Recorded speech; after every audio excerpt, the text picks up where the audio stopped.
Bonjour chers élèves de 4e année. Aujourd'hui, nous allons voir le diagramme à ligne brisée afin de mieux le comprendre. Il est important de savoir que le diagramme à ligne brisée représente l'évolution de données sur une période continue de temps. Tout d'abord, nous verrons les éléments essentiels d'un diagramme. Pour commencer, tu dois tracer les deux axes, l'axe des X, qu'on appelle aussi l'axe des abscisses, et l'axe des Y qu'on appelle l'ordonnée. Un petit truc pour t'en rappeler, le mot abscisse ressemble au son de la lettre X. Abscisse X. L'axe des X, dans un diagramme à ligne brisée, représente généralement l'évolution dans le temps, tandis que l'axe des Y, la gradation des valeurs numériques. Chacun de ces axes a un titre. Il est aussi important de mettre un titre à ton diagramme pour savoir quel est son sujet. C'est maintenant l'heure de graduer tes axes. Tu dois choisir quel bond tu souhaites faire. Tu pourrais faire des bonds de 1, de 2, de 4. Les possibilités sont infinies. Attention, il doit toujours y avoir le même espace entre tes bonds. Si ton premier bond est différent de tes bonds choisis, tu dois faire une coupure, comme ceci. Une fois que les éléments de base sont bien insérés dans ton diagramme, tu dois placer les données. Nous allons maintenant mettre en pratique ce que nous venons de voir.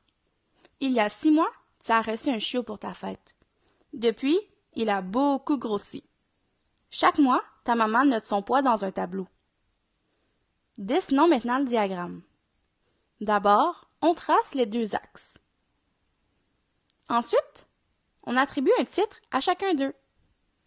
Ici, l'axe des X représente les mois de l'année et l'axe des Y, le poids en kilogrammes de ton chien Toby. Le titre de ton diagramme sera donc l'évolution du poids Toby du mois de janvier à juin. C'est maintenant le moment de graduer tes axes. Le premier mois, sur l'axe des X, sera janvier car c'est le mois où tu as reçu Toby. Passons maintenant à l'axe des Y.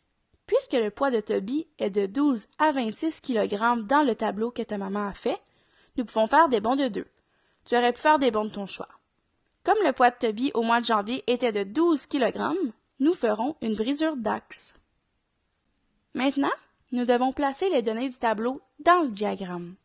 Pour mettre tes données dans le diagramme, mets ton doigt au-dessus du mois ciblé et monte-le jusqu'au poids désiré. Et hop, tu dessines un point. Répète cette étape pour inscrire toutes les données du tableau.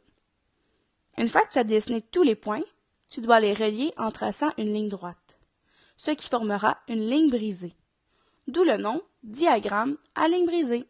Voilà, ton diagramme est complet.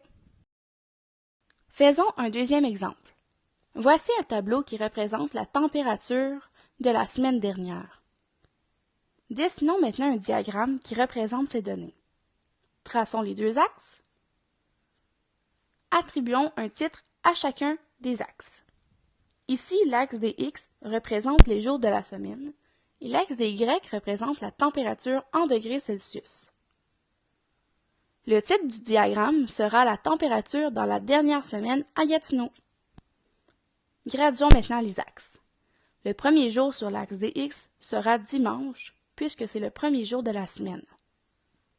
Parce que la température varie entre 6 et 18 degrés Celsius, nous ferons des bonds de 3.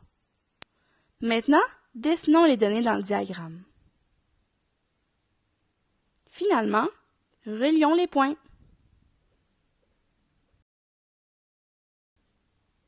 Voilà, le diagramme est complet. Pour résumer cette capsule vidéo, les éléments essentiels d'un diagramme sont un titre principal, les titres des axes et des axes bien gradués. Rappelle-toi que le diagramme à ligne brisée représente l'évolution de données sur une période continue de temps. Il se dessine à l'aide de points reliés par une ligne droite. Sache qu'il existe d'autres ressources qui partagent de l'information sur les diagrammes à ligne brisée. Si ça t'intéresse, tu peux toujours aller naviguer sur les sites d'AlloProf ou de NetMath. Sur AlloProf, il y a même des enseignants qui peuvent répondre à tes questions. Merci de votre écoute et j'espère que cette vidéo vous a été utile.